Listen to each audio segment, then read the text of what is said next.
Back everybody. अभी हसनैन की तरफ जाते हैं। सबसे पहले तो हसनैन, पाकिस्तान ने इंग्लैंड के खिलाफ दूसरे और तीसरे टेस्ट मैच के लिए स्क्वाड का ऐलान कर दिया। कुछ प्लेयर्स जिनकी बार बार हम बात कर रहे थे उनको रेस्ट कराने का फाइनली फैसला कर लिया गया। क्या हुआ वैसे ये ज़रा शेयर करें ना। बिल्कुल ऐसी है। अगर इन डिटेल आपको बताऊं तो आज पाकिस्तान ने टॉस जीतकर पहले बैटिंग का फैसला किया। इस वक्त पाकिस्तान के दोनों ही ओपनर्स विकेट पे मौजूद हैं और यस। खेला इस तरह जा रहा है जिस तरह वो शायद सिडनी में या मेलबर्न में खेल रहे हैं, क्योंकि बिल्कुल टुक टुक वाला निज़ाम चल रहा है। और ये जो स्क्वाड अनाउंस किया, जिस स्क्वाड की आप बात कर रही हैं, इसमें बाबर आजम आपको नज़र नहीं आएंगे, शाहीन शाह अफरीदी नज़र नहीं आएंगे, नसीम शाह नज़र नहीं आएंगे। लेकिन अनफॉर्चुनेट ये है कि पाकिस्तान की पूरी प्लेइंग 11 में कोई भी फास्ट बॉलर मौजूद नहीं है। एक ऑलराउंडर हैं जिनका नाम आमिर जमाल है। आमिर जमाल से आप कितनी फास्ट बॉलिंग करवाएंगे, कितनी ज़्यादा रिजल्ट्स उनसे एक्सपेक्ट करते हैं, इस तमाम तर के ऊपर बात करने के लिए हमारे साथ मौजूद हैं अली ताबिश। अली, आपको खुशामदीद कहते हैं, थैंक यू सो मच। इससे पहले कि मैं आज के टेस्ट मैच के ऊपर बात करूं, डिसीजन के ऊपर बात करूं, आपको ये प्लेइंग 11 समझ आई है जिसमें एक भी फास्ट बॉलर नहीं है? बांग्लादेश के खिलाफ प्लेइंग 11 में एक भी स्पिनर नहीं था, अब एक भी फास्ट बॉलर नहीं है। हम करना क्या चाहते हैं, हमारे सिलेक्टर्स क्या करना चाहते हैं, पाकिस्तान क्रिकेट बोर्ड क्या करना चाहता है? हमने कहीं अपना मजाक तो नहीं मनाना, बस दुनिया के सामने अपना मजाक उड़वाना है हमने? देखें, स्क्वाड की सिर्फ उसको समझ आई है जिसने पिच क्यूरेट करवाई है। या पीसीबी की सिलेक्शन कमेटी को, पीसीबी को कोई ऐसी बात पता है जो हम सबको नहीं पता। इसीलिए शायद हमें ये स्क्वाड समझ नहीं आ रहा कि मतलब आप सिर्फ इतना सोच लें कि ओवरऑल अभी माइक एथरटन अपनी जो है लाइव फीड पे जो मैच की चल रही है उसमें कहते हैं Pakistan possibly playing with 7 spin option. तो उन्होंने अब्दुल्ला शफीक और सऊद शकील को भी स्पिनर के तौर पे काउंट किया हुआ था, क्योंकि करा तो सकते हैं ना वो। और अब आप जो हम्म। बॉलिंग अटैक की बात करें तो हम ओवरऑल हमारा सारा का सारा दारोमदार है ही स्पिन पे इस टाइम। क्योंकि अगर आप चले ना भी करें, आपके पास 4 तो जेन्युइन स्पिनर खेल रहे हैं जो आपने खिलाए हैं। और मतलब आपके पास, चले पाकिस्तान में वो कहते हैं कि प्लेयर ड्रॉप नहीं होता, उसको रेस्ट दिया जाता, तो हमने शाहीन को, नसीम को, बाबर को रेस्ट दिया है। बहुत अच्छी बात है जी, रेस्ट देना चाहिए था। रेस्ट आप पहले भी दे सकते थे, रेस्ट आप फास्ट बॉलर्स को पिछली सीरीज में भी दे सकते था कि वो इस सीरीज के लिए बेहतर फ्रेश ज्यादा होते, बेहतर परफॉर्म कर सकते, बेहतर उनकी कंसंट्रेशन होती, उनके दिमाग के ऊपर पिछली सीरीज का फेलियर ना होता ऐसे। और अब मेरे हिसाब से थोड़ी सी ज्यादती भी हुई है नसीम शाह के साथ। नसीम शाह ने जिस लाइन और लेंथ के साथ और जिस जज्बे के साथ पिछले मैच में बॉलिंग की थी, वो ही कुड हैव, उनको 2-3 विकेटें कम अज कम मिल सकती थी। उनकी बॉलिंग पे जो रूट का कैच भी ड्रॉप हुआ, 2-3 एटलीस्ट लेग बिफोर डिसीजंस थे जो कि they could have gone either side. वो अंपायर आउट भी दे सकता था लेकिन अंपायर ने नॉट आउट दिया, अनलकी रहे। बट आई स्टिल थिंक कि जो ये पिच है और जैसा इसने बिहेव करना है और जो हमें आउटलुक नजर आ रहा है, पाकिस्तान के पास एटलीस्ट और कुछ नहीं तो एक जेन्युइन फास्ट बॉलर तो होना चाहिए। Hmm. Probably uh- in the ring of Naseem ठीक। शाह। अच्छा अली, ये भी बताएं कि फिटनेस को मद्देनजर रखते हुए जिन प्लेयर्स को ड्रॉप किया गया है, उनको रेस्ट देने का फैसला किया गया है, आपको ये फैसला मुनासिब लगता है? देखिए, फिटनेस की बेस नहीं थी। अच्छा। कोई मतलब लेट्स नॉट किड आवरसेल्व्स कि हम उनको ये कहें कि हमने फिटनेस की वजह से उनको रेस्ट दिया है। Fitness wasn't the problem. ठीक है, अगर अगर फिटनेस क्या कहते हैं उसका प्रॉब्लम होता ना तो आपको एटलीस्ट नजर आता। अ, दो उसमें से फास्ट बॉलर ना, शाहीन और नसीम, जिन्होंने अच्छी खासी बॉलिंग की पिछले मैच में, अच्छी खासी जान मारी। रिजल्ट्स नहीं मिले वो अलग बात है, बट एटलीस्ट वो अनफिट नहीं थे और उनका फिटनेस का इशू नहीं था। Same is the case with Babar Azam. Fitness की I don't think was an issue. तो फिर क्या प्रॉब्लम था? प्रॉब्लम है माइंडसेट का और कुछ भी नहीं। आपके जो मेन की प्लेयर्स कंसिस्टेंटली फेल कर रहे हैं, obviously you need to have faith in the system. लेकिन जब हमारे पास सिस्टम ही मौजूद नहीं है कि हमने प्लेयर को चांस देना है नहीं देना, यहाँ तो प्लेयर को हम लेके आते हैं, एक मैच में परफॉर्म नहीं करता, हम कहते हैं बाहर करो। ठीक है, हमें पता है कि कितने बड़े प्लेयर हैं, बाबर भी, शाहीन भी, नसीम। तो इनको, ठीक है, आपको ये क्या लगता चीज, है अली, चांसेस नहीं मिले? चांसेस मिले हैं। मैं ये नहीं कह रहा चांसेस नहीं मिले। अच्छा। आपको रेस्ट पहले देना चाहिए था। माय पॉइंट इज कि आपका जो जो आपने जो उनको रेस्ट देना था, जो आपने उनकी मेंटल फिटनेस के ऊपर, फिजिकल फिटनेस पे काम करना था, it should have been done before all of this ना। आपको इतनी हैवी डिफीट, हिस्टोरिक एक defeat, world record making in multiple formats defeat के बाद जब रेस्ट देते हो ना आप, it all it has are negative connotation कि इस सारी चीज का जो आउटलुक है वो इतना ब्लैक लस्टर और इतना अनप्रोफेशनल लग रहा है ना कि अगेन मैंने हुसनैन के सामने और आपके शो पे इतनी दफा ये बात की है कि हम और कुछ नहीं, सिर्फ मजाक बन गए पूरी दुनिया के सामने, स्पेशली पीसीबी जब इस किस्म की हरकतें करता है। और मजीद मजाक वाली चीजें ये है ना कि अब अगर हम बात करें इसी कंडीशन में जो हम मैच खेल रहे हैं इंग्लैंड की टीम के साथ, इंग्लैंड वालों के कमेंटेटर्स जो बहुत एक्सपीरियंस प्लेयर्स भी रहे हैं इंग्लैंड के लिए, दुनिया खेली है उन्होंने, उनको समझ नहीं आ रहा कि यार ऐसा क्या है कि ये चार मतलब प्रॉपर चार स्पिनर और एक जो है ना ऑलराउंडर के साथ ये लोग बॉलिंग अटैक इन्होंने रखा हुआ है अपना। जी। सॉरी। तो और हमारे पास तीन जो है ना सीमर्स हैं और दो हमारे पास स्पिनर्स हैं। तो कुछ है ऐसा जो हमें नहीं पता, जो गायब का इल्म शायद पीसीबी को है और हम लोगों को नहीं है, क्योंकि हम लोगों को नजर नहीं आता या हमारी अकली नाकिस है थोड़ी सी कि हम समझ पाए कि चार प्रॉपर स्पिनर्स, ये बड़ी अच्छी बात है चार प्रॉपर स्पिनर है, लेकिन यार कम ऑन, ऐसी पिच पे जिसकी शक्ल देख के पता लग रहा है उसमें क्रैक इतनी है कि जब उसमें सीम पड़ेगा कि ये निकलेगी बॉल कहीं।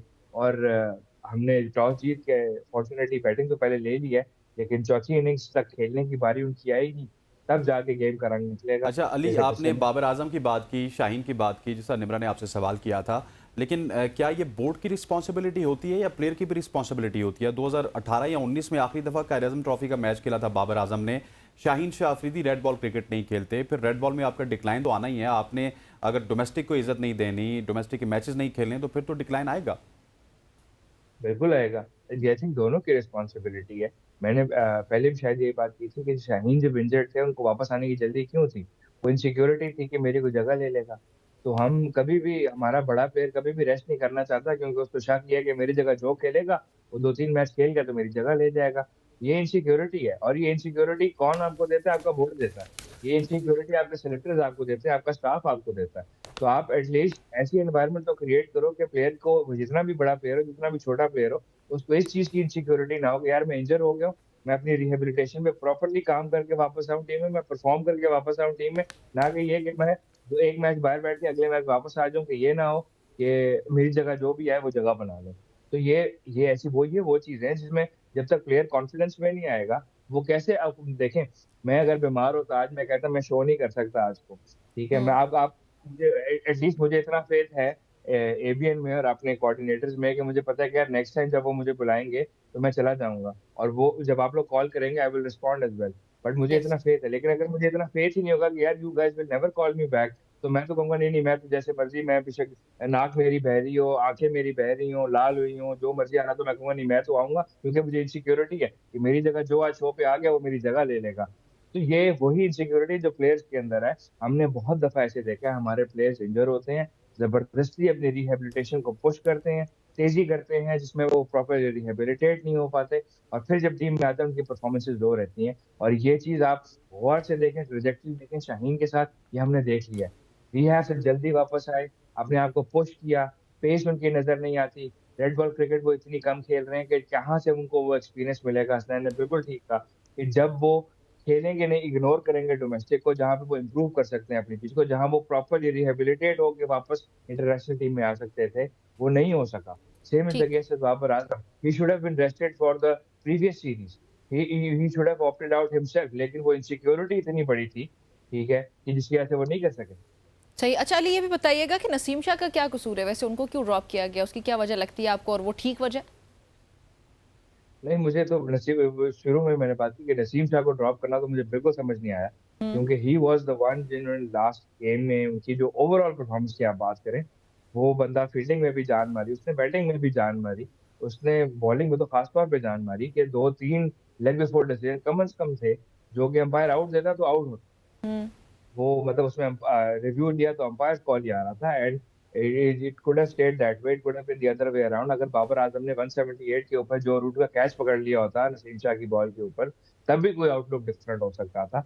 बट नसीम शाह को ड्रॉप करना, आई थिंक वो एक क्लाउड इफेक्ट क्रिएट करना चाह रहे थे कि अगर तुम्हें लग रहा है कि हमारे तीन बहुत जो है ना की प्लेयर्स और मेन प्लेयर्स हैं, हम तीनों को रेस्ट दे देंगे एक साथ, तो मतलब आप सिर्फ एक ऑप्टिक्स के लिए, एक जो है ना अपनी तरफ से म्यानो रवि कायम करने के लिए कि हमारी तरफ से रवैया जो है ना वो सबके लिए एन बराबर है, उसके लिए आपने बेचारे नसीम शाह को दबा दिया, इसकी कोई तुक नहीं बनती। आई थिंक ऐसी पिच पे, ऐसे मैच में नसीम शाह जैसे दलेर प्लेयर की बहुत ज्यादा जरूरत आपको, आई एम प्रीटी श्योर, महसूस होगी। ठीक हो गया। अच्छा अली, थोड़ा सा अगर स्पिन के ऊपर बात कर ली जाए, स्पिन डिपार्टमेंट के ऊपर बात कर ली जाए, क्या आप समझते हैं कि कराची से मेहरान मुमताज़ को मुल्तान बुलाया गया और मुझे तो पहले पता था कि उनको रेस्ट करवाने के लिए बुलाया गया। अब हमारी प्रायोरिटीज चेक कीजिए कि 21-22 साल का मेहरान मुमताज़ अब रेस्ट करेगा और 38 साल के नुमान अली साहब लीड करेंगे। मतलब हम किस तरह तर्ज की क्रिकेट खेल रहे हैं, हम करना क्या चाहते हैं, मुझे ये समझा दें प्लीज़ कि वाई मेहरान मुमताज़ को बिठाया गया और क्यों नुमान अली को खिलाया गया। वो आप कभी गौर से पढ़े ना, कभी किसी कॉर्पोरेट वेबसाइट के ऊपर लिखा, we want to foster a relationship to train the young generation of the upcoming future leaders. तो हम भी वो फॉस्टरिंग एनवायरनमेंट क्रिएट करना चाह रहे हैं जब हम फॉर द यंगस्टर्स को बेंच अपकमिंग करते हैं leaders. For the upcoming leaders, yes of course.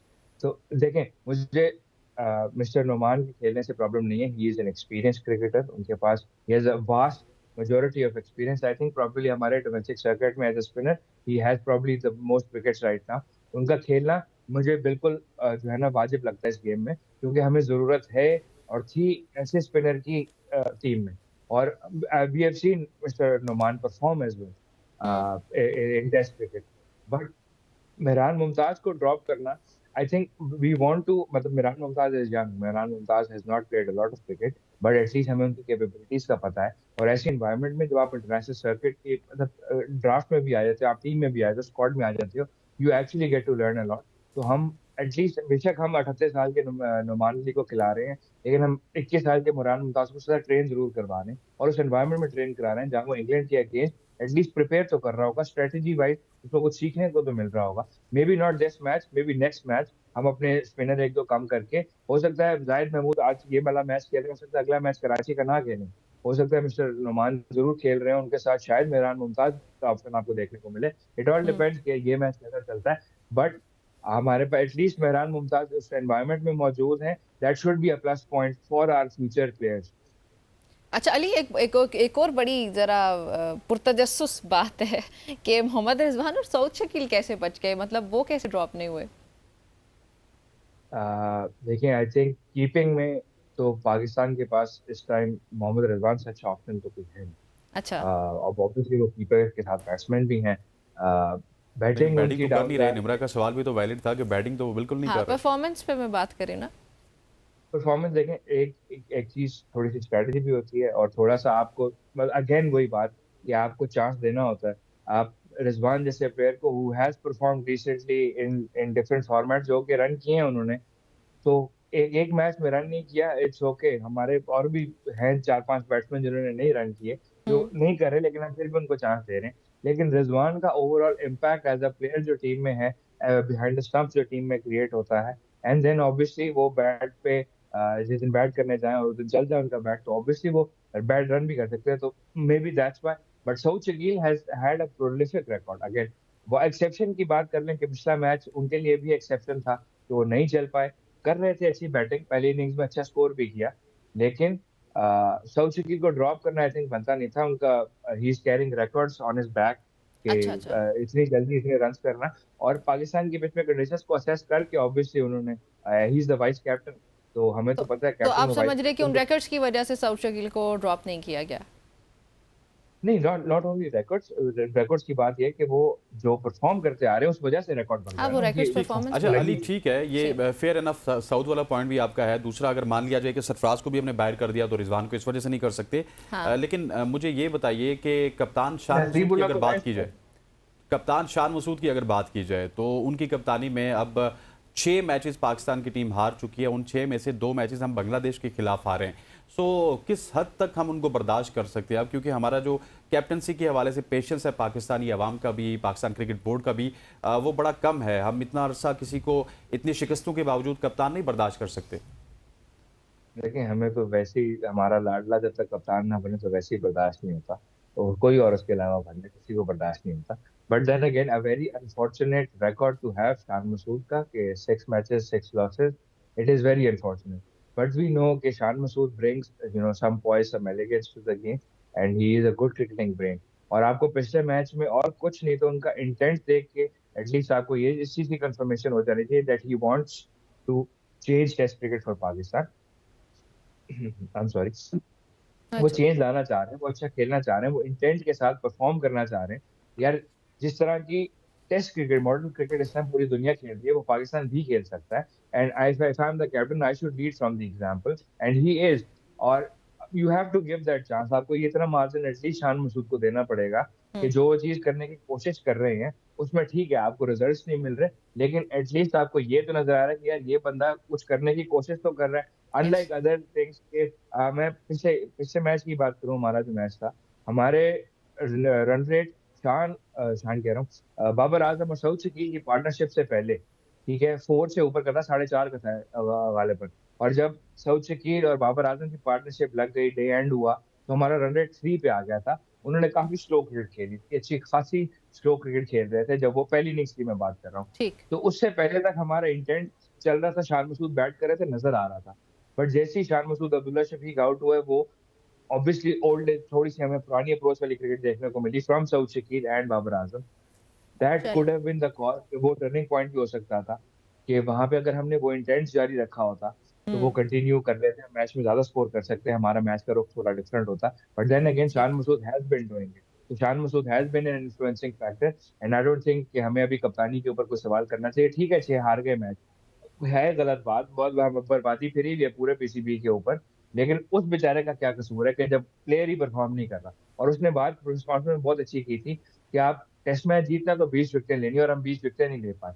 हमारी स्ट्रैटेजी नहीं थी, हमारे बॉलर्स का स्किल नहीं था, ऐसे तो नहीं है, स्ट्रैटेजी भी थी, स्किल भी है। एग्जीक्यूशन में प्रॉब्लम आई। एग्जीक्यूशन की प्रॉब्लम तब आती है जब हम मेंटली अनस्टेबल होते हैं, अनफिट होते हैं, हमें इनसिक्योरिटीज होती हैं डिफरेंट चीज़ों की, और हम एक्स्ट्रा पुश दे रहे होते हैं बगैर चीज़ों को एग्ज़ीक्यूट प्रॉपर्ली दिमाग लगा के, बिल्कुल। कि हमने इसको अचीव कैसे करना है। बस आप जो है ना ज़बरदस्ती ज़ोर लगा रहे होते हैं। वो सही हो ज़बरदस्ती गया। ज़ोर नहीं लगाना।